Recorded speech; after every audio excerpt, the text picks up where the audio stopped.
प्राणों से प्यारे विद्यार्थियों, साथियों, आज हम चर्चा करेंगे अंतर्राष्ट्रीय राजनीति का मार्क्सवादी सिद्धांत या दृष्टिकोण या उपागम, लेक्चर नंबर 36, पार्ट नंबर 2।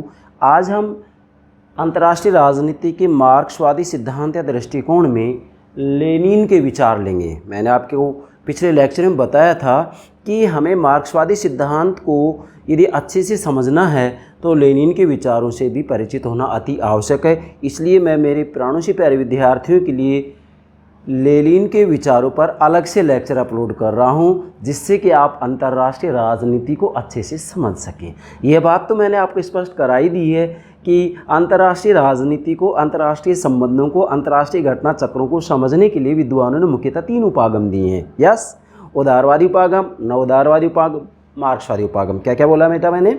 उदारवादी उपागम, नवोदारवादी उपागम, मार्क्सवादी उपागम, जिसमें मैंने उदारवादी उपागम भी अपलोड कर दिया है। नवोदारवादी उपागम के ऊपर भी लगभग मैंने 8-9 लेक्चर अपलोड किए हैं और मार्क्सवादी सिद्धांत या उपागम के ऊपर आज हम वास्तविक रूप में देखें तो तीसरा लेक्चर ले रहे हैं। आज आपका अंतर्राष्ट्रीय राजनीति के जो ये 3 उपागम हैं ये समाप्त हो जाएंगे और कल से हम वास्तव में जो चाहे राष्ट्रीय राजनीति हो या अंतर्राष्ट्रीय राजनीति हो, है ना, जैसा कि हांस मार्गेंथाउ ने कहा है कि प्रत्येक प्रकार की राजनीति, चाहे घरेलू राजनीति हो, यस, घरेलू राजनीति का मतलब राष्ट्रीय राजनीति, चाहे घरेलू राजनीति हो, अंतर्राष्ट्रीय राजनीति हो, शक्ति के लिए संघर्ष है।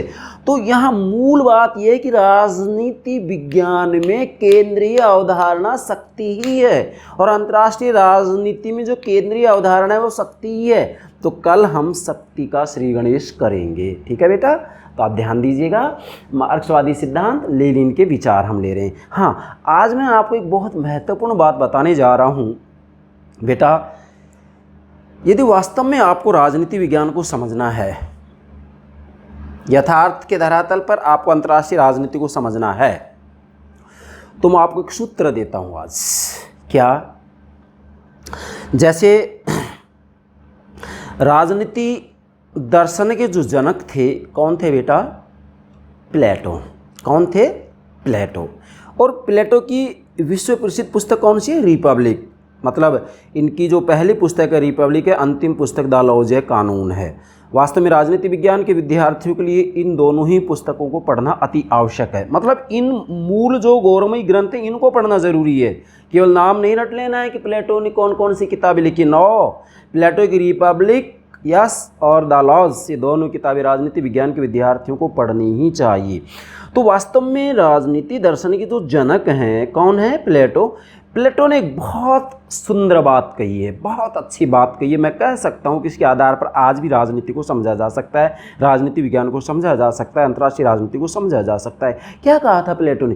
प्लेटो ने कहा था कि राज्य ना तो चट्टानों से जन्मे हैं, ना ओक के वृक्षों से जन्मे हैं। ओक मीन्स आंकड़ा, ना ओक के वृक्षों से जन्मे हैं।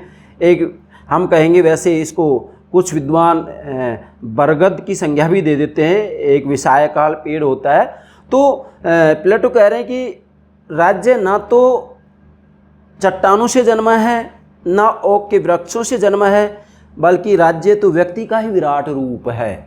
तो यहाँ मूल बात क्या निकल कर आई है? ये बात निकल कर आई है कि प्लेटो ये कहते हैं कि राज्य व्यक्ति का ही विराट रूप है। मतलब राज्य को समझना है तो व्यक्ति को समझो पहले। अगर व्यक्ति को समझ जाएंगे तो राज्य को, राजनीति को समझने में आपको दिक्कत नहीं आ सकती। क्या प्लेटो की ये बात सत्य नहीं है? यस, पूर्णतः सत्य है। आज भी इसके आधार पर राजनीति विज्ञान को, अंतर्राष्ट्रीय राजनीति को समझा जा सकता है। तो ये बात आपको ध्यान में रखनी है प्लेटो की। प्लेटो क्या कर रहे हैं कि राज्य व्यक्ति का ही विराट रूप है। मतलब राजनीति को समझना है, राज्य को समझना है तो पहले व्यक्ति को समझो, ये प्लेटो कहते हैं। ठीक इसी प्रकार से राजनीति विज्ञान के जनक हैं, कौन है बेटा? अरस्तु। अरस्तु की विश्व प्रसिद्ध जो पुस्तक है कौन है? पॉलिटिक्स। यस, मैं कहना चाहूँगा राजनीति विज्ञान के विद्यार्थियों को कि अगर आपको वास्तविक रूप में राजनीति विज्ञान को गंभीरता से समझना है, उसके अंतः स्थल तक जाना है, तो यहाँ मैं कहना चाह रहा हूँ बार बार कि प्लेटो की रिपब्लिक, द लॉज और अरस्तु की पॉलिटिक्स, बेटा ये तीनों किताबें पढ़ना बहुत ज़रूरी है। नाम नहीं रटने हैं, कि प्लेटो की पुस्तकें कौन कौन सी हैं, अरस्तु की पुस्तकें कौन कौन सी हैं। मैं तो कह रहा हूँ कि ये पुस्तकें पढ़िएगा आप। तो अरस्तु ने अपनी पुस्तक पॉलिटिक्स में, राजनीति में स्पष्ट रूप से लिखा है, क्या लिखा है कि राज्य परिवार का ही विराट रूप है। अब डिफरेंस देखिएगा, प्लेटो क्या कह रहे हैं कि राज्य व्यक्ति का विराट रूप है, अरस्तु क्या कह रहे हैं, राज्य परिवार का विराट रूप है। मतलब अरस्तु ये कह रहे हैं कि राज्य को समझना है तो पहले परिवार को समझें। इसका मतलब ये है कि वास्तव में हमें अगर राजनीति को समझना है तो व्यक्ति को समझना होगा, परिवार को समझना होगा, और एक व्यक्ति के द्वारा जो क्रियाएं की जाती है, एक परिवार के द्वारा जो क्रियाएं की जाती है, वो सब की सब क्रियाएं राष्ट्र राज्य के द्वारा भी की जाती हैं। और राष्ट्र राज्य के द्वारा की जाती है तो इसके आधार पर ही अंतर्राष्ट्रीय संबंधों का निर्माण होता है। तो निश्चित रूप में हम कह सकते हैं कि प्लेटो और अरस्तु ने जो ये सूत्र दिए हैं, एक एक, प्लेटो क्या दे रहे सूत्र कि राज्य व्यक्ति का विराट रूप है, अरस्तु क्या कह रहे हैं, यस, राज्य परिवार का ही विराट रूप है। इन दोनों सूत्रों के आधार पर आप राजनीति विज्ञान को बेहतर तरीके से समझ सकते हैं। कभी मैं अलग से प्लेटो और अरस्तु की ये दोनों जो व्याख्यांश हैं इसके ऊपर लेक्चर अपलोड करूंगा। इसमें बहुत लंबी बातें हैं, अगर हम सारी बातें आपको बताना चाहें तो लगभग मैं कहना चाहूँगा कि 6-7 घंटे में भी ये बातें पूरी नहीं की जा सकती। क्यों? क्योंकि मैंने सामने प्लेटो की रिपब्लिक गंभीरता से, गहराई से 6-7 बार पढ़ डाली है। इसी के साथ में अरस्तु की पॉलिटिक्स भी बहुत गंभीरता से पढ़ी है। तो इन दोनों की जब व्याख्या मैं करने बैठूंगा तो निश्चित रूप में बहुत समय चाहिएगा, लेकिन आज तो हमें लेनिन के विचार की बात करनी है। मैंने तो केवल एक सूत्र दिया है कि बेटा इसके आधार पर आप राजनीति विज्ञान को, अंतर्राष्ट्रीय राजनीति को समझ सकते हैं किसी भी रूप में। अगर आज की बात देखी जाए तो आज का जो लेक्चर है ये भी मैं कहना चाहूँगा कि प्लेटो और अरस्तु ने जो ये व्याख्यांश दिए हैं इनके आधार पर आप आज का भी लेक्चर स्पष्ट कर सकते हैं। यस, मैं उदाहरण देकर के आपको बताऊंगा भी। चलिए अब हम बात करते हैं लेनिन के विचार, मार्क्सवादी सिद्धांत के बारे में। तो ध्यान दें बेटा, प्रारंभ में ही मैंने ये लिख दिया है, क्या ये एग्जाम में भी पूछ लिया जाता है कभी कभी कि ये वाक्यांश निम्न में से किस विद्वान ने दिया है। लेनिन कहते हैं कि साम्राज्यवाद पूंजीवाद की उच्चतम, विकसित और अंतिम दशा है। किसने कही ये बात? लेनिन ने। क्या कह रहे लेनिन? साम्राज्यवाद, यस, साम्राज्यवाद पूंजीवाद की उच्चतम, विकसित और अंतिम दशा है। मतलब लेनिन कह रहे हैं कि साम्राज्यवाद पूंजीवाद की अंतिम दशा है। इसके बाद में पूंजीवाद का विध्वंस होना तय है। कौन कह रहे हैं ये बात? लेनिन। तो यह बात किसने की है? लेनिन ने। नोट करेंगे। इसके बाद में आगे लेनिन का कहना है कि, मतलब इसी बात की व्याख्या कर रहे हैं ये, लेनिन कह रहे हैं कि पूंजीवाद का अधिकाधिक विकास होने पर, क्या पूंजीवाद का, पूंजीवादी व्यवस्था का ज़्यादा से ज़्यादा जब विकास होता है, अधिकाधिक विकास होने पर क्रम से एक दूसरे के बाद, स्टेप बाय स्टेप, एक दूसरे के बाद आने वाली तथा कार्य कारण, जब हम वास्तविक रूप में वैज्ञानिक पद्धति से राजनीति को समझते हैं तो उसके अंतर्गत कार्य कारण का सिद्धांत भी आता है। आने वाली तथा कार्य कारण, भाई कोई भी कार्य हो उसका कोई न कोई कारण होता है, कोई भी घटना हो उसका कोई न कोई कारण होता है, इसी को कार्य कारण सिद्धांत कहते हैं। तथा कार्य कारण का संबंध रखने वाली पांच दशाओं में से गुजरते हुए पूंजीवाद साम्राज्यवाद का रूप धारण करता है। मतलब जो पूंजीवाद है वह 5 जो ये दशाएं हैं इनसे गुजरते हुए साम्राज्यवाद का रूप धारण करता है।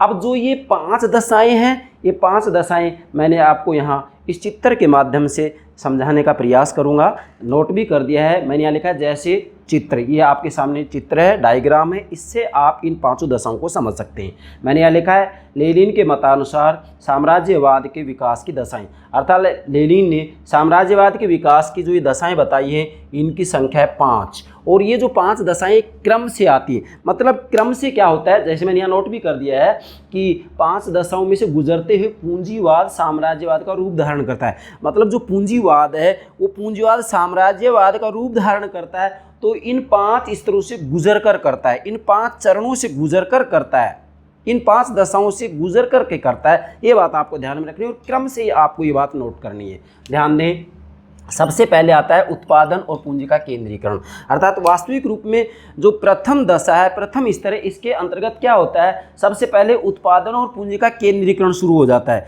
मतलब यहाँ वास्तविक रूप में जो पूंजीपति होते हैं, जो उद्योगपति होते हैं, वो धीरे धीरे धीरे धीरे धीरे धीरे वास्तविक रूप में जो उद्योगपति होते हैं वो अपने संगठन बनाने लग जाते हैं, और उनके संगठन जब बन जाते हैं तो धीरे धीरे वास्तविक रूप में पूंजी वहाँ केंद्रित होती चली जाती है, उत्पादन के साधनों के ऊपर उनका स्वामित्व स्थापित हो जाता है। तो इससे क्या होता है, उत्पादन और पूंजी का केंद्रीकरण हो जाता है। मतलब पूंजी कुछ लोगों के हाथों में, कुछ उद्योगपतियों के हाथों में ही केंद्रित हो जाती है।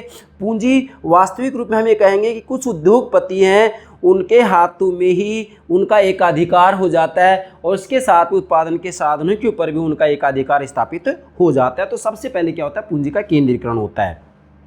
उसके बाद में फिर क्या होता है, वित्तीय क्षेत्र में परिवर्तन आता है और बैंकों का केंद्रीकरण शुरू हो जाता है। बैंकों का केंद्रीकरण शुरू हो जाता है। इसमें क्या होता है कि वास्तविक रूप में जो उद्योगपति होते हैं, वो उद्योगपति बैंकों के ऊपर भी अपना नियंत्रण स्थापित कर लेते हैं, और उद्योगों पर पूंजीपतियों का एकाधिकार स्थापित हो जाता है। जरा ध्यान दीजिएगा, मतलब उद्योगों के ऊपर पूंजीपतियों का एकाधिकार स्थापित हो जाता है, और जो पूंजीपति होती है उद्योगों पर उनका एकाधिकार स्थापित हो जाता है। तो ऐसी स्थिति में वास्तविक रूप में बैंकों के ऊपर भी इनका नियंत्रण स्थापित हो जाता है। ये दूसरा स्तर आता है। और इसके बाद में तीसरे स्तर पर आता है पूंजी का निर्यात। अब यहाँ तक क्या हो गया, उद्योगों पर पूंजीपतियों का एकाधिकार स्थापित हो गया। क्या, उद्योगों पर पूंजीपतियों का एकाधिकार स्थापित हो जाता है। इसके बाद में क्या होता है, पूंजी का निर्यात होता है। मतलब अब जो ये उद्योगपति होते हैं, ये उद्योगपति अन्य देशों को केवल माल ही निर्यात नहीं करते हैं, बल्कि पूंजी भी देने लग जाते हैं, पूंजी भी निर्यात करना शुरू कर देते हैं। तो ऐसी स्थिति में तीसरे स्तर पर पूंजी का निर्यात किया जाता है। मतलब मैं कहना चाहूँगा यहाँ पर कि वास्तविक रूप में जो उपनिवेश होते हैं, जैसे ब्रिटेन का उपनिवेश भारत था, जो उपनिवेश होते हैं वो क्या करते हैं कि जो कच्चा माल होता है, कच्चे माल को तो सस्ते दर के ऊपर, सस्ती कीमत पर उसको खरीद लिया जाता है, और उसके बाद में उसी ही माल को तैयार करके वापस महंगे दामों में बेच दिया जाता है, और इससे मोटा मुनाफा कमाया जाता है। तो वास्तविक रूप में तीसरे स्तर पर पूंजी का भी निर्यात होता है। माल का निर्यात तो होता ही होता है, इसके साथ में जो है पूंजी का भी निर्यात कर दिया जाता है। और चौथे नंबर पर क्या होता है, फिर साम्राज्य स्थापित करने का श्री गणेश। अब इसके बाद में फिर क्या शुरू हो जाता है, साम्राज्य स्थापित करने का श्री गणेश हो जाता है। मतलब यहाँ पर वास्तविक रूप में जो पूंजीवादी राष्ट्र हैं वो धीरे धीरे विस्तारवाद की नीति को अपनाते हैं, और विस्तारवाद की नीति को इसलिए अपनाते हैं कि वास्तविक रूप में जो उनके अधीन राष्ट्र राज्य हैं, जो उनके अधीन उपनिवेश हैं, उनको राष्ट्र राज्य तो हम नहीं कह सकते हैं, जो उनके अधीन उपनिवेश हैं, उन उपनिवेशों को वो इस रूप में अपने अधीन रखना चाहते हैं कि उनको राजनीतिक प्रभुत्व प्राप्त नहीं हो, जैसे कि ब्रिटेन ने भारत के साथ किया था। राजनीतिक प्रभुत्व प्राप्त नहीं हो, राजनीतिक स्वतंत्रता नहीं मिले, बल्कि वो लगातार उपनिवेश बने रहें, और उनसे कच्चा माल लेकर के तैयार माल उनको जो है महंगे दामों पर बेचा जाए, जिससे कि वो गरीब के गरीब बने रहें। तो ऐसी स्थिति में क्या होता है, फिर ये धीरे धीरे विस्तारवाद की नीति को अपनाने लग जाते हैं, और जो पूंजीवादी राष्ट्र राज्य होते हैं, मैं कहना चाहूँगा यहाँ पूरे भूमंडल का बंटवारा सा कर लेते हैं कि ये हमारा क्षेत्र है, ये हमारा क्षेत्र है। तो चौथे स्तर के ऊपर साम्राज्य स्थापित करने का श्री गणेश मतलब प्रारंभ हो जाता है। और पांचवें स्तर पर क्या हो जाता है, फिर पूंजीपति राष्ट्र में भूमंडल का बंटवारा करते हैं, जैसा कि मैंने यहाँ संकेत कर दिया था। पूंजीपति राष्ट्र में भूमंडल का बंटवारा करते हैं। मतलब यहाँ पर जितने भी जो पूंजीपति राष्ट्र हैं, पूंजीवादी जो राष्ट्र हैं, पूंजीवादी व्यवस्था वाले राष्ट्र हैं, वो फिर धीरे धीरे क्या करने लग जाते हैं, भूमंडल का बंटवारा करते हैं। जब भूमंडल का बंटवारा कर देते हैं तो ऐसी स्थिति में पूंजीवादी राष्ट्रों में ही आपस में भिड़ंत शुरू हो जाती है, और जब भिड़ंत शुरू हो जाती है तो इससे युद्ध होते हैं, और जब युद्ध होते हैं तो मजदूरों को हकीकत का पता लग जाता है कि युद्ध का कारण वास्तविक रूप में देखा जाए तो शक्तियाँ नहीं हैं, राष्ट्र राज्य नहीं है, देश नहीं है, बल्कि पूंजीपति हैं। और जब मजदूरों को इस हकीकत का ज्ञान हो जाता है तो मजदूर पूंजीपतियों के विरुद्ध विद्रोह करते हैं, और उनके विरुद्ध विद्रोह करते हैं तो इससे पूंजीवादी व्यवस्था का सफाया या विध्वंस होना तय है। ये बात लेनिन कहते हैं। तो ये 5 स्तरों से आप इस बात को समझ सकते हैं। अब आगे बढ़ते हैं। पूंजीपति न केवल अपने माल का अपितु पूंजी का भी अन्य देशों से निर्यात करने लगते हैं। मतलब यहाँ वास्तविक रूप में देखा जाए तो जो पूंजीपति हैं वो केवल माल ही नहीं बल्कि पूंजी का भी अन्य देशों से निर्यात करने लगते हैं। और जब ये अन्य देशों से माल और पूंजी का निर्यात करते हैं तो इसके 3 बड़े परिणाम सामने आते हैं। इसके किसके? अन्य देशों को माल भी दे रहे हैं और इसके साथ में पूंजी भी निर्यात कर रहे हैं, तो इसके 3 परिणाम उभर कर सामने आते हैं। वो 3 परिणाम क्या होते हैं? नंबर 1, साम्राज्यवाद का विकास। मतलब पहला इसका जो परिणाम होगा वो ये होगा कि इससे क्या होगा? साम्राज्यवाद का विकास होगा। क्यों होगा साम्राज्यवाद का विकास? क्योंकि वास्तविक रूप में इसके अंतर्गत जो पूंजीवादी व्यवस्था वाले राष्ट्र राज्य हैं वो विशेष प्रयास करेंगे कि जो उपनिवेश उनके अधीन है वो लगातार उपनिवेश बने रहें, जिससे कि उनसे कच्चा माल लिया जाए और कच्चे माल को तैयार कर कर महंगे दामों में उनको बेच दिया जाए। ऐसी स्थिति में उनको राजनीतिक स्वतंत्रता प्रदान नहीं करने का प्रयास किया जाएगा, उनको राजनीतिक प्रभुत्व नहीं दिया जाएगा और उनको ये अपने अधीन रखने का प्रयास करेंगे। और धीरे धीरे जितने भी पूंजीवादी व्यवस्था वाले राष्ट्र राज्य हैं वो अपनी सीमाओं का विस्तार करेंगे, अर्थात विस्तारवाद की नीति को अपनाएंगे। इसलिए यहाँ आप कह सकते हैं कि इसका पहला जो परिणाम होगा वो पहला परिणाम होगा साम्राज्यवाद का विकास, या हम कहेंगे कि यहाँ पर विस्तारवाद की नीति को अपनाया जाएगा। जैसा कि मैंने यहाँ लिखा है, जैसा कि अंग्रेजों ने भारत में किया था, जैसा कि अंग्रेजों ने भारत में किया था, जैसा कि अंग्रेजों ने भारत के साथ किया था। आप इसको इसके आधार पर समझ सकते हैं। मतलब जैसा कि ब्रिटेन ने भारत के साथ किया था उसको आप ये साम्राज्यवाद का जो विकास है इस बिंदु को स्पष्ट कर सकते हैं। इसके बाद में क्या हुआ? जब साम्राज्यवाद का विकास हो जाता है, मतलब धीरे धीरे मैं कहूँगा कि पूंजीवादी व्यवस्था वाले राष्ट्र राज्य विस्तारवाद की नीति अपनाते हैं। भाई इनका प्रयास ये होता है, पूंजीपति या पूंजीवादी व्यवस्था वाले जो राष्ट्र राज्य होते हैं इनका विशेष प्रयास ये रहता है कि ये वास्तविक रूप में भरसक प्रयास करते हैं कि ज़्यादा से ज़्यादा क्षेत्र, ज़्यादा से ज़्यादा उपनिवेश उनके अधीन आए। और जब ये आपस में ऐसा करते तो इनमें युद्ध होना निश्चित है, युद्ध होना निश्चित है। इसलिए दूसरा जो परिणाम आएगा वो आएगा साम्राज्यवाद से युद्ध का पैदा होना। जब विस्तारवाद की नीति अपनाई जाएगी तो इसके अंतर्गत क्या होगा? पूंजीवादी व्यवस्था वाले राष्ट्र राज्य आपस में भिड़ेंगे, आपस में भिड़ेंगे तो फिर इसमें हम कहेंगे कि युद्ध का होना तय है, युद्ध का होना निश्चित है। और पूंजीवादी व्यवस्था वाले राष्ट्र राज्य लगातार अपनी सैनिक शक्ति को बढ़ाने का प्रयास करते हैं। अब क्या होगा? युद्ध का पैदा होना निश्चित है, युद्ध होगा निश्चित रूप में।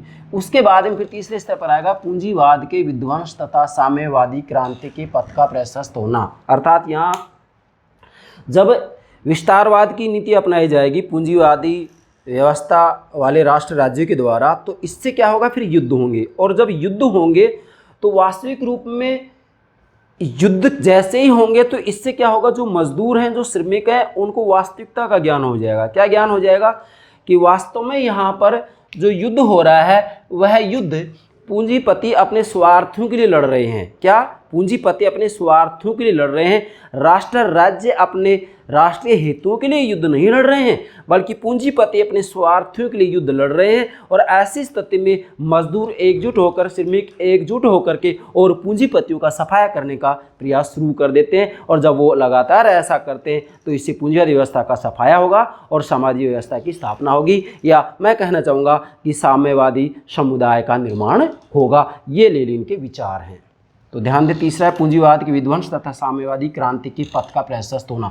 अर्थात जब ये युद्ध होगा तो युद्ध होने के बाद में फिर कुछ समय बाद में, कुछ समय तक तो क्या करेंगे कि मजदूर और श्रमिक इस बात को समझ नहीं पाएंगे, लेकिन कुछ समय बाद में वो समझ जाएंगे कि वास्तव में युद्ध का जो असली कारण है वो असली कारण स्वयं पूंजीपतियों का स्वार्थ है।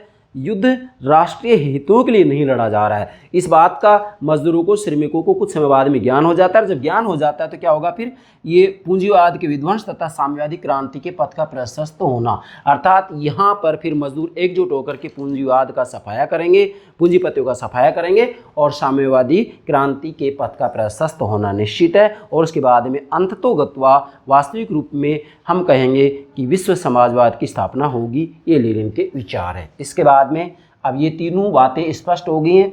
अब बहुत महत्वपूर्ण बात है, इसको आप अलग बिंदु में भी नोट कर सकते हैं। पूंजीपति अपने स्वार्थों के लिए लड़े जाने वाले इन युद्धों में मजदूरों को बलि का बकरा बनाते हैं। अब जरा गौर कीजिएगा, लेनिन क्या कह रहे हैं कि पूंजीपति अपने स्वार्थों के लिए लड़े जाने वाले इन युद्धों में मजदूरों को बलि का बकरा बनाते हैं। मैं यहाँ कहना चाहूँगा कि वास्तविक रूप में इतिहास इस बात का साक्षी है।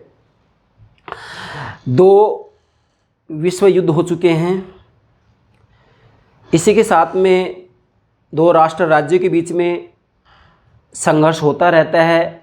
अभी वर्तमान स्थिति में हम देखें, आज की स्थिति देखें तो रूस और यूक्रेन के बीच में संघर्ष चला हुआ है। यहाँ अगर हकीकत देखा जाए तो लेनिन के विचारों में सत्यता का अंश है। क्या कि कभी कभी राष्ट्र राज्य के बीच में जो युद्ध होते हैं, उन युद्धों का कारण राष्ट्रीय हित नहीं होता है, बल्कि शासक की सनक भी हो सकती है और पूंजीपतियों का स्वार्थ भी हो सकता है। क्या इस बात में सत्यता नहीं है? अगर आप इसकी तह में जाना चाहेंगे, क्या कह रहा हूँ मैं, अगर आप इसकी तह में जाना चाहेंगे, इसके अंतः स्थल तक पहुंचने का प्रयास करेंगे, तो इसमें भी सत्यता का अंश है। हाँ, हम मानते हैं कि राष्ट्र राज्य अपने राष्ट्रीय हितों के लिए भी टकराते हैं। कोई भी राष्ट्र राज्य अपनी सीमाओं के ऊपर तैनात रहेगा, अपनी सेना को तैनात रखेगा, और कोई भी अपनी सीमा के अंतर्गत किसी अन्य को नहीं आने देगा। सीमाओं की सुरक्षा करेगा, निश्चित रूप में करेगा, क्योंकि राष्ट्रीय हित में जो प्राथमिक हित होता है, प्रमुख हित होता है, वो सीमाओं की सुरक्षा ही होता है। ये बात सत्य है कि सीमाओं की सुरक्षा करना निहायत जरूरी है और सभी को करना भी चाहिए। लेकिन ये बात भी सत्य है कि शासक की सनक और पूंजीपति के स्वार्थ के कारण भी, अगर आज तक का इतिहास उठाकर देखा जाए तो ज़्यादातर युद्ध शासकों की सनक और पूंजीपति के स्वार्थ के कारण हुई। तो लेनिन के इस विचार में सत्यता है। यस। अब ये युद्ध में क्या करते हैं, मजदूरों को बलि का बकरा बनाते हैं, लेकिन मजदूर जल्दी ही समझ जाते हैं कि असली शत्रु विदेशी शक्तियां नहीं, बल्कि अपने देश के पूंजीपति हैं। अब जरा गौर कीजिएगा। अब यहाँ क्या होता है कि कुछ समय बाद मजदूर समझ जाते हैं कि असली जो हमारा शत्रु है, मतलब मजदूर ये समझ जाते हैं, श्रमिक ये समझ जाते हैं कि हमारा जो असली शत्रु है, वो असली शत्रु विदेशी शक्तियां नहीं हैं, मतलब दूसरा राष्ट्र राज्य नहीं है, दूसरा देश नहीं है, बल्कि अपने देश के पूंजीपति ही हैं, जो अपने स्वार्थ के लिए युद्ध करते हैं।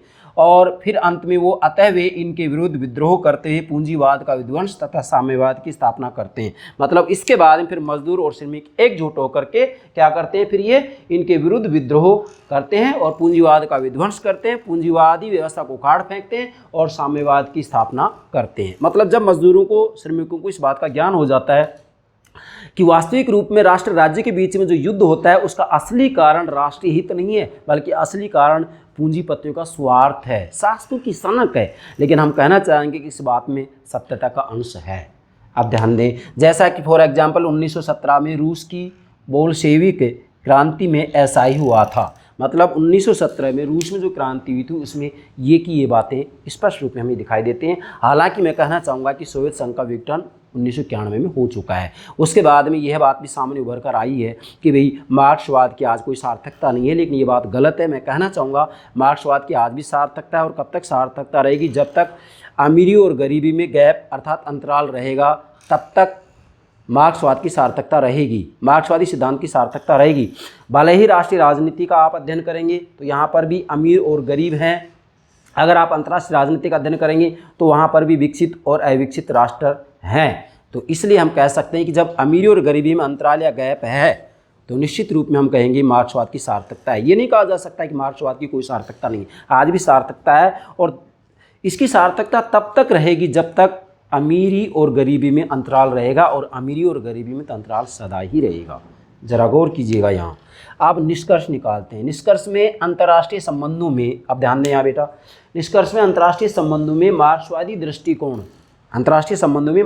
दृष्टिकोण, सर्वहारा अंतर्राष्ट्रीयवाद, पूंजीवाद का विरोध, आत्मनिर्णय, शांतिपूर्ण सह-अस्तित्व तथा साम्राज्यवाद के प्रतिरोध की धारणाओं पर आधारित है। ये चारों की चारों धारणाएं मैंने मार्क्सवादी सिद्धांत के तत्वों के अंतर्गत आपको समझा दिए। मतलब पिछला जो लेक्चर है, लेक्चर नंबर 36 पार्ट नंबर 1, उसके अंतर्गत ये चारों के चारों जो तत्व हैं उनकी व्याख्या मैंने अलग से कर दी है। यहाँ पर व्याख्या करने की आवश्यकता नहीं है। यहाँ तो सिर्फ इतना ही ध्यान रखना है कि अंतर्राष्ट्रीय संबंधों में या अंतर्राष्ट्रीय राजनीति में मार्क्सवादी दृष्टिकोण, सर्वहारा अंतर्राष्ट्रीयवाद, पूंजीवाद का विरोध, आत्मनिर्णय, शांतिपूर्ण सह-अस्तित्व तथा साम्राज्यवाद के प्रतिरोध की धारणाओं पर आधारित है। और वास्तविक रूप में देखा जाए क्या, और अगर वास्तविक रूप में देखा जाए तो मार्क्सवादी सिद्धांत का मार्क्सवाद का जो अंतिम लक्ष्य है, ध्येय है, वह है विश्व समाजवाद की स्थापना। अगर राष्ट्रीय स्तर की बात की जाए तो राष्ट्रीय स्तर के ऊपर इसका अंतिम लक्ष्य है एक राज्य विहीन और वर्ग विहीन समाज की स्थापना करना। क्या? एक राज्य विहीन और वर्ग विहीन समाज की स्थापना करना। एक ऐसा समाज जिसमें ना तो कोई वर्ग होंगे और ना ही वर्ग संघर्ष होगा। वर्ग संघर्ष नहीं होगा तो राज्य की भी कोई आवश्यकता नहीं होगी। तो आपसे एग्जाम पूछा जाए कि वर्ग विहीन और राज्य विहीन समाज का सपना किसने देखा था, तो आंसर क्या होगा? डेफिनेटली आप मार्क्सवादी विचारधारा की तरफ ही संकेत करेंगे। और स्पेशल यदि किसी विचारक की बात आती है तो कार्ल मार्क्स ने ये बात कही है। ठीक है, ये हो गया मार्क्सवादी सिद्धांत, lecture number 36, part number 2, Lenin के विचार। इन लेनिन के विचारों को मैं विश्वास कर रहा हूँ कि अच्छे से समझ गए होंगे। इसके बाद में कल से हम अंतर्राष्ट्रीय राजनीति के अंतर्गत जो इसकी केंद्रीय अवधारणा है शक्ति की शुरुआत करेंगे। ठीक है बेटा, okay, thank you very much, thank you.